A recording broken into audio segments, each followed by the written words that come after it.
Mic check, what's going on? Welcome back to another episode of Hip Hop Snapshots. I'm your host, Ross Martinez. Today, we're talking about the early origins of the West Coast era of hip hop. We're talking about pre-chronic. Grab that milk crate, take a seat. It's time to talk hip hop history. It started in the clubs and roller rinks. We're talking about Uncle Jamm's Army, a legendary party crew that packed thousands into venues like the LA Sports Arena. Led by promoters like Roger Clayton, they brought turntables, synthesizers, and sound systems that could shake a city block. Then there was Egyptian Lover, a DJ MC producer whose futuristic electro funk sound, let's think 808 drum machines and robotic vocals, laid the sonic groundwork for West Coast flavor. Dude was basically craft work with the curl. And you can't talk West Coast beginnings without the world-class Wrecking Crew, featuring a young Dr. Dre in a sequins jumpsuit, not a khaki, in sight.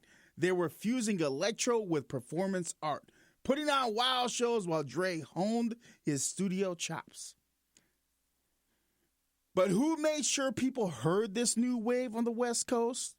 Greg Mack of KDAY Radio. This man was Moses with a mixer. KDAY was the first station in the U.S. to go all hip-hop in 1983. And Greg Mack made it a mission to put West Coast talent on airwaves that were dominated by New York sound. His Mac Attack mix shows turned unknowns into house names across L.A.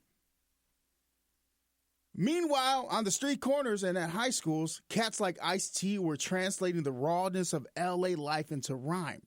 I started as a party MC influenced by East Coast legends, but slowly developed a sound rooted in realities and not fantasies.